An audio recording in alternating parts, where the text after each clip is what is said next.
Good morning. Imagine that a foreigner buys a luxury house in Thailand. He spends millions of dollars to buy a nice home there.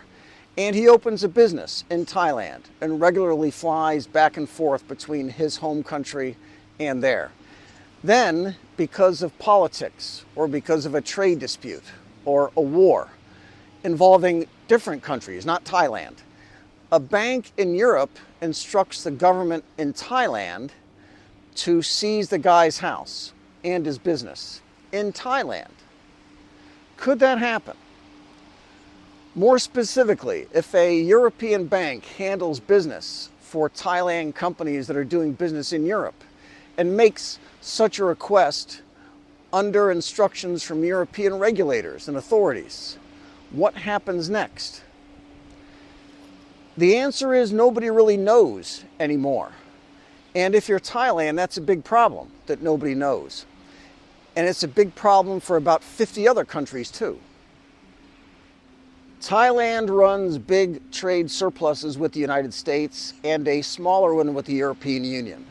Here are the data from US Customs and our Census Bureau. Thailand had a trade surplus with the United States of $40 billion in 2023. So far in 2024, it's over $9 billion. The US had a trade deficit with Thailand. That's the minus 9.5 billion here. Over $3 billion per month then. Thailand's trade surplus with the EU for the full year 2022 was over $4 billion. So we have a country here that does not necessarily want to de-dollarize. They're making a lot of dollars, and they're making a lot of euro too. Now understand that Thailand is a very friendly country to the United States. We have a tax treaty with Thailand because there are lots of expats living there who can follow IRS rules, that's the Internal Revenue Service rules, and avoid double taxation. In fact, we even have a mutual defense treaty with Thailand. Thailand was a member of the Southeast Asia Treaty Organization, and Thailand and the United States do a lot of joint military training together. And Thailand joined BRICS last week.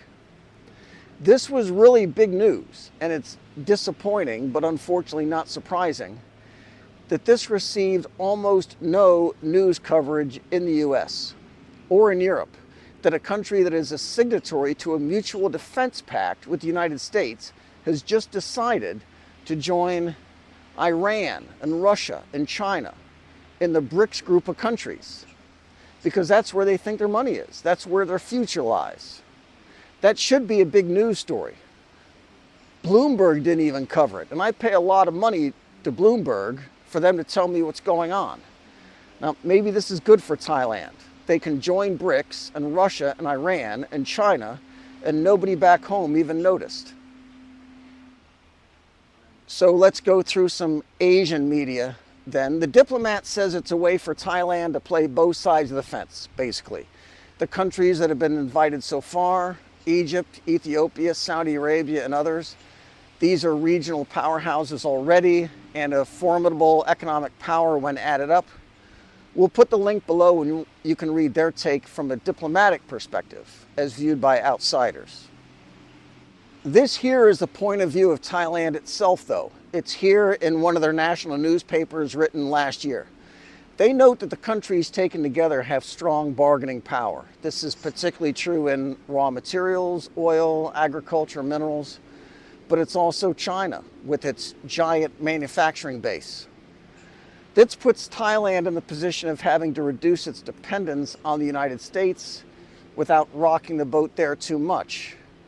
But Thailand can also look at a map of Asia and see how things are moving here, and they don't want to run the risk of being on the wrong side of China and Russia and India. This is the money paragraph from the Thais' perspective. BRICS is already at parity with the group of 7 nations, the G7, and the BRICS is weighing a new payment system. They conclude that the current system will be around for a while, but that tokenization is a viable alternative.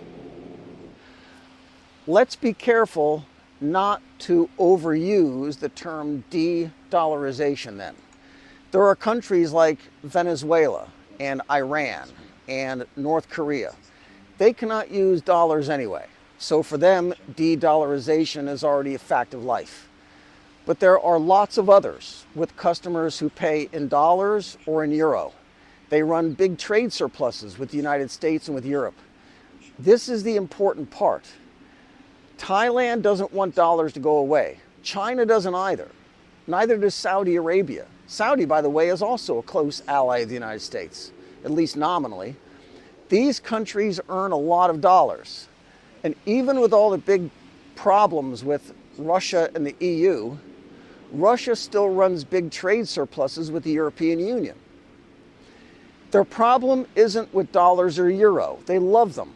Every morning they wake up and they've just earned another big pile of USD and euros.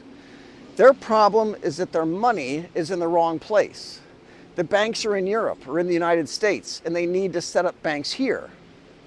That's what's happening.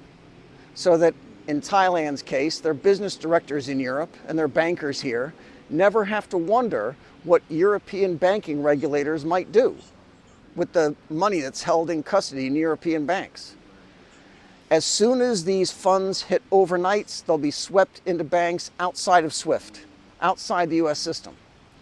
And for trade between BRICS countries, they'll be using tokens issued by their central banks to make that go.